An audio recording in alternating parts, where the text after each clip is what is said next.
The Tula massacre was the title given to an incident near the municipality of Atotonilco de Tula in the Mexican state of Hidalgo, north of Mexico City, where 13 Colombian men were murdered. The incident resulted in a minor political scandal, though no one was ever convicted of the crime. Background: on 14 January 1981, the bodies of 13 men were found on the borders of a drainage canal in the Tula River. There was a doubt about the sexual identity of one of the victims, who could have been a woman dressed in men's clothing. The bodies showed signs of extreme torture and mutilation, some of them with their heads still conserved in plastic bags. Some were decapitated, while others were slashed with machetes, and most with a shot to the head. The facts of what was to be known as the Tula River Massacre were denounced by J. Gonzalez, who accused his boss, Arturo Durazo Moreno, the then Mexico City police chief,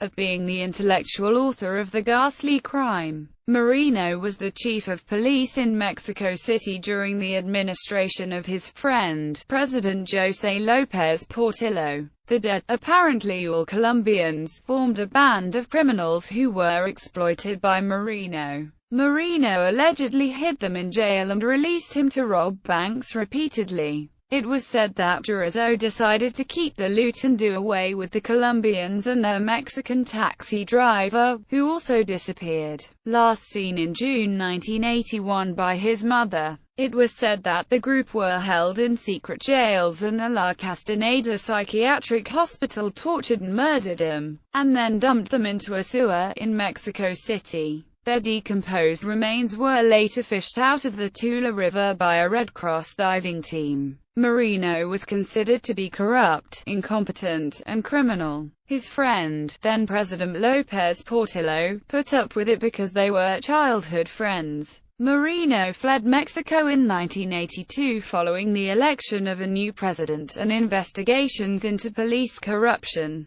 He returned some time later and died in August 2001 in Acapulco, Guerrero. The pictures of the 13 dead and partial information of the crime was published by Alarma, an explicit Mexico City publication that deals in images of dead, mutilated and deformed bodies.